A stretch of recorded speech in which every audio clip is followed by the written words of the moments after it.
తొలి notification group 1లో మరో 60 పోస్టుల పెంపు 563కు పెరిగిన పోస్టుల సంఖ్య.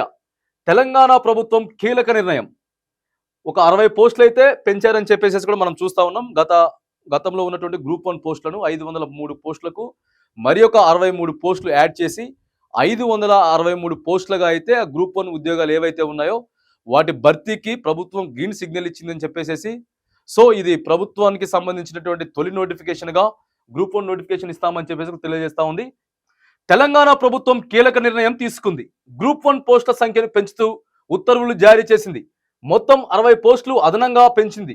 గతంలో 503 పోస్టులకు టీఎస్ఎస్సి నోటిఫికేషన్ ఇచ్చిన సంగతి తెలిసిందే. తాజాగా మరో 60 పోస్టులకు ఆమోదం తెలపడంతో ఆ సంఖ్య 563కి పెరిగింది. డిఎస్సి 24, ఎండిఓ 19, ఎక్సైజ్ డిపార్ట్మెంట్ 4, ల్యాండర్ అడ్మినిస్ట్రేషన్లో 3 డిప్యూటీ పోస్టుల భర్తీకి కూడా ఇక్కడ గ్రీన్ సిగ్నల్ అయితే ప్రభుత్వం ఇచ్చిందనేది కూడా మనం చెప్తా ఉన్నాం.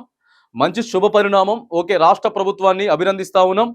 ఇకపోతే వరుసగా ఏదైతే జాబ్ క్యాలెండర్ మీరిచ్చి ఎన్ని శాఖలలో అయితే ఖాళీలు ఉన్నాయో ఆ ఖాళీలన్నింటినీ కూడా నిరుద్యోగస్తులతోటి భర్తీ చేయాలని చెప్పేసి ఈ గ్రూప్ 1 నోటిఫికేషన్తో పాటు ఇక తదనంతరం ఒకదాని తర్వాత ఒకటి మంచి నోటిఫికేషన్లు అయితే ఇచ్చి నిరుద్యోగస్తులు ఎందరైతే ఆశలు పెట్టుకున్నారో వాళ్ళందరికీ వాళ్ళు మిమ్మల్ని నమ్మి ఓటు వేసుకొని వారి యొక్క నూతనంగా ఏర్పడినటువంటి ఓట్లను కూడా కొత్త ఓటర్స్ కూడా ఎంతో మంది ఉత్సాహంతో మీరైతే నోటిఫికేషన్లు ఇస్తారు, జాబ్ నోటిఫికేషన్లు ఇస్తారని చెప్పేసి రాష్ట్ర ప్రభుత్వాన్ని తర్వాత రేవంత్ రెడ్డి గారి మాటలను అయితే నమ్మి నిరుద్యోగస్తులు అయితే మిమ్మల్ని ఎన్నుకోవడం జరిగింది. కావున ఖచ్చితంగా నిరుద్యోగస్తులతో ఫిల్ చేసినట్టయితే మీ ప్రభుత్వం ఇంకా మంచి ఆదరణతోటి ప్రజల్లోకి అత్యంత చేరువ అవుతుందని చెప్పేసి కూడా గతంలో పాలనలో మనం చూసుకుంటే మనం ఎక్కడికి వెళ్ళి ఏ నియోజకవర్గానికి వెళ్ళినా ఏ జిల్లాకి వెళ్ళినా కూడా మాట్లాడితే మాత్రానికి ఖచ్చితంగా అప్పుడు వాళ్ళు చెప్పేది కేసీఆర్ గారి పరిపాలన బాగానే ఉంది, కేసీఆర్ గారు మంచిగానే పరిపాలిస్తుంది, కానీ మా ఇంట్లో మా కొడుకు కూతురు చదువుకొని ఉన్నారు,